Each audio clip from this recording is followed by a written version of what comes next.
The Bengals' Trey Hendrickson still does not have a new deal. He's accounted for 39% of the Bengals sacks over the last 3 seasons. That's the most in the NFL. The next 2 players on that list, Myles Garrett and Max Crosby, and as you know, both those guys have signed extensions. Their average salaries, $40 million and $35.5 million, respectively. Bengals star quarterback Joe Burrow has found himself now advocating for yet another teammate to get paid. I think he's doing what he thinks is best for his career, and I support him in that. Trey's a smart guy, just like anybody. I'm sure there's things that he'd like to have back, but he's very well thought out in his process, and he's a guy that deserves to get paid and get paid what he wants and what the market is. So, like I said, we'll see what happens with that. But I love Trey and hope he's with us. Kevin, what do you make of Burrow having to publicly ask for a teammate to get paid, just like he did for Higgins and Chase? Yeah, I'm going to talk to Joe Burrow directly here. Kids at home, earmuffs, don't listen to this.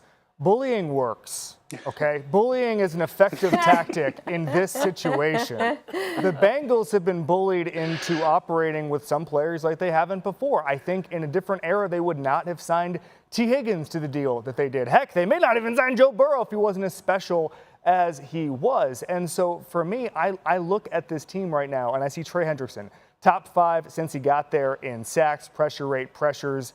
And I'm seeing a guy that any other team that's competing in the AFC would have locked up a couple of years ago. I look at the AFC and the contenders with those quarterbacks, Josh Allen, Lamar Jackson, Patrick Mahomes. Every other front office and ownership is more committed to winning. So Joe Burrow is using press conferences and publicity as a means to get what he wants. I love it. It's the only way they're going to change. Bullying works here. Joe Burrow gets Trey Hendrickson paid. He may have to start taking a cut from all these contracts he's getting done with that bullying.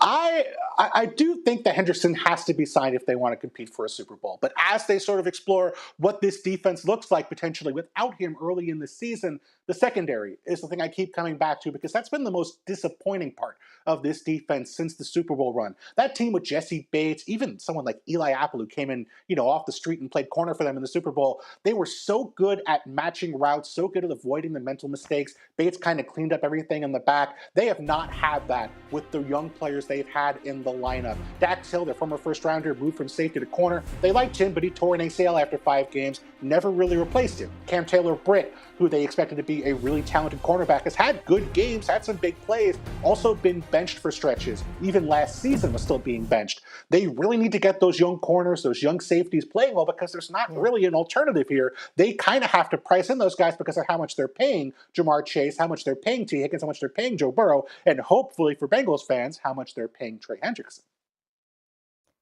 That's the crux of it, Bill. This was one of the worst defenses in football last year, both against the pass and the run. And for them to take a leap, they weren't particularly active in free agency outside of adding TJ Slayton.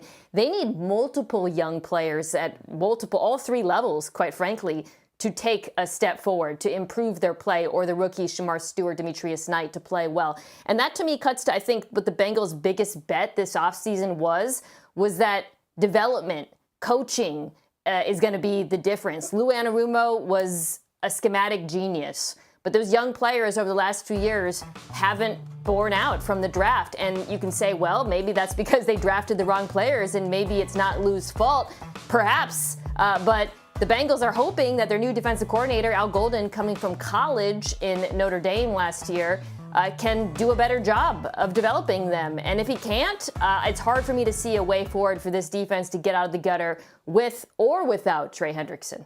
Help the Irish get all the way to the national championship game. I'll just reiterate that. And also, kids at home, do not listen to your Uncle Kevin. No. Bullying is bad, bad, bad, bad, bad, unless you're Joe Burrow trying to get your teammates paid. That's the only time that bullying's good. Just want to be clear about that. The Lions are sleeping a lot better now that Aiden Hutchinson has been cleared to return. Hey. The defense took a big hit after Hutchinson went down in Week 6 of last season. In their first 5 games, they ranked top 7 in pass rush win rate. Say that 3 times fast. Sacks per game and opponents' yards per dropback. Then, without Hutch, they ranked in the bottom 6 in every single one of those categories. Here he is yesterday on whether he has some added motivation now returning from injury. I would say there's motivation not from it getting taken away, but me putting that on tape, and I had a lot of growth in those first 5 games to where I feel like you evolve as a player, and things were clicking at a high level, and I had a lot of thoughts at the time that were like, if I'm thinking about a golf swing, you have the good swing thoughts going on. Like, that's kind of pass rush, and I have these good pass rush thoughts, good things going on, and I feel like that's just going to carry over, and I'm going to continue to build on that. I really love the analogy to swing thoughts in golf. What are your expectations for that defense with him back? Well, certainly improved when he's back in the lineup for obvious reasons, one of the best pass rushers in football. I thought that they would add another pass rusher to complement him, though, and I was a little bit surprised. I think that was the expectation a lot of folks had of Detroit. But I think that the way they approached their roster was to help the pass rush in other ways. So starting here, the Lions' defense was actually better versus the pass than versus the run last year in just about every metric: DVOA, success rate, EPA per play. So in the first round, they go out, they get a big run-stuffing defensive tackle, Tyleik Williams. I think the hope is they'll be in more 3rd and longs. And then they added to the pass defense the secondary. You add DJ Reed in free agency, Avonte Maddox, Terrion Arnold is a rookie last year. Hopefully he takes another step, and as Registraw gets healthy. So I think their thinking is, if our secondary plays better and our run defense is better, we can help the pass rush and Aiden Hutchinson without adding another pass rusher. First of all, Mina, I'm not going to talk about my golf swing because this only is an hour show, and I could talk about that for about 10 hours. So I'll just move on very quickly here.